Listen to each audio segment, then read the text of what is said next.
Bonjour et bienvenue sur notre troisième épisode de notre série Archi Écolo qui portera sur la thermique du bâtiment. Nous nous trouvons ici devant le bâtiment génie civil de l'IUT de Bourges qui a été rénové il y a maintenant 2 ans. La rénovation a principalement concerné l'isolation thermique du bâtiment. En effet, le bâtiment a été construit en 1973 et n'était donc soumis à aucune réglementation thermique et la thermique a donc totalement été ignorée lors de la construction. Mais alors Julie, quels travaux ont été réalisés sur ce bâtiment ? Les travaux réalisés ont été l'isolation thermique du bâtiment avec la pose d'un nouveau revêtement de façade. L'isolation s'est faite par l'extérieur.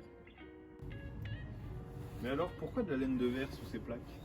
La laine de verre est idéale thermiquement puisqu'en plus elle est résistante dans le temps, plus de 50 ans selon les documents techniques de ce matériau. Mais alors, à quoi servent ces lignes en haut des façades ? Ces lignes, ce sont des gîtes à chauves-souris qui ont été intégrés dans la nouvelle isolation de la façade. Shadrach et Mariana vous les ont présentés dans l'épisode précédent. Et les menuiseries alors ? Les menuiseries extérieures, portes et fenêtres ont été intégralement changées lors de leur rénovation pour qu'elles soient mieux isolées acoustiquement et thermiquement. Pour comparer avec les anciennes fenêtres, elles étaient dotées d'un simple vitrage et avaient un châssis alu. Lors d'une rénovation thermique, le choix du vitrage est très important. Ici, c'est un double vitrage qui a été utilisé avec des verres de 10 mm d'épaisseur. Ces verres, ils ont une particularité. Ils limitent le passage de 70% des rayons UV, ce qui offre un confort d'été. Julie, nous avons parlé des murs, mais quels changements concernent le toit ?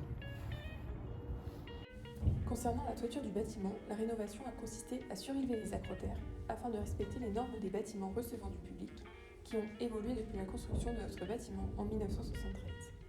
L'isolation et l'étanchéité du toit a également été remise aux normes de la RT 2012. Elle se fait maintenant avec des plaques de polystyrène qui ont ensuite été étanchéifiées. Pour éviter l'eau stagnante, des gravillons ont également été placés.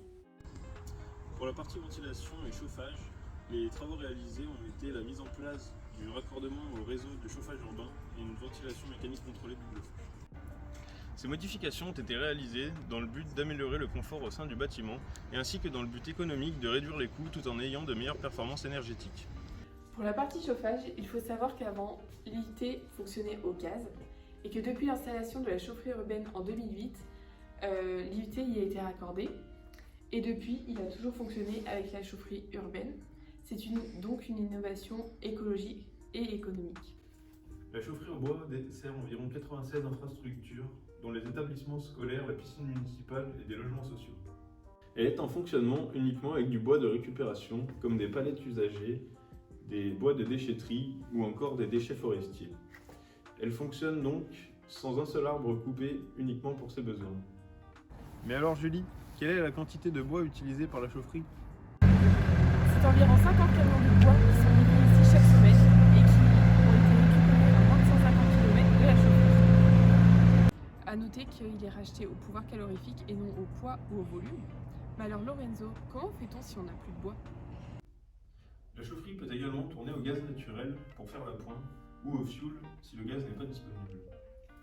Il est demandé par la ville sous contrat que 74% de l'énergie fournie par la centrale soit fournie par le bois et la pointe peut être faite avec le gaz ou le fioul.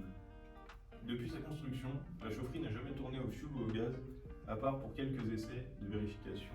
Mais alors comment marche la chaufferie, Lorenzo ? Son système est simple. L'eau est chauffée dans la chaudière à bois, puis est envoyée sous pression dans des canalisations en acier qui parcourent toute la ville vers les bâtiments à chauffer. Ce circuit d'eau est un circuit fermé, c'est-à-dire que l'eau qui se situe dedans est toujours la même, elle n'est donc pas gaspillée. Une fois refroidie, elle continue son chemin jusqu'à revenir à la chaufferie, où elle est ensuite réchauffée et réinjectée dans le système. L'eau étant donc toujours la même et le bois étant de la récupération, cela a un impact positif sur l'écologie et l'économie par rapport à d'autres systèmes de chauffage. Mais alors qu'est-ce que deviennent ces fumées, Lorenzo ? Les fumées rejetées sont filtrées avant d'être évacuées dans l'atmosphère, ce qui permet de rejeter uniquement de la vapeur d'eau. Les cendres, qui sont dues à la combustion du bois, sont-elles récupérées pour être compostées. Il a été installé une ventilation qui n'était pas présente auparavant dans les salles de cours du bâtiment. La ventilation installée est de type double flux à récupération d'énergie qui a un rendement de 80% minimum. Que 80% de l'air qui sort donne son énergie à l'air qui rentre et donc permet de moins chauffer le bâtiment. Par exemple, nous pouvons voir un cas concret. Donc l'air qui rentre est en bleu car elle est plus fraîche que l'air qui sort qui est en rouge. Donc lors de la transmission d'énergie, on peut voir que l'air qui rentre ici en bleu de l'extérieur et celle qui sort en rouge qui vient de l'intérieur, elles ont un échange d'énergie dans le boîtier qui permet de chauffer l'air qui en fait rentrait et qui est neuf, qui est sain. Et donc l'air sortant devient plus frais. Et donc cela permet de réduire la consommation d'énergie liée au chauffage.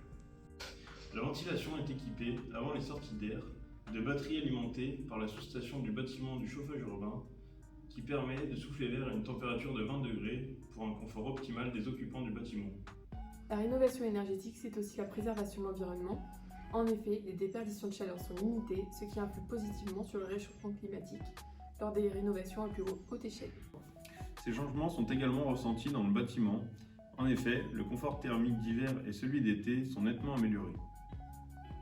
C'est bon? La chaufferie peut également tourner. Attends, mais non, c'est pas ça. Vas-y. On doit avoir de gros zooms.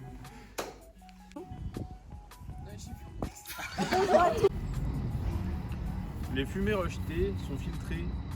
Non. Les fumées rejetées. Vas-y. Si le bois n'est pas suffisant. Et donc, pas de vapeur toxique. Il y a un autre truc. Mais recule.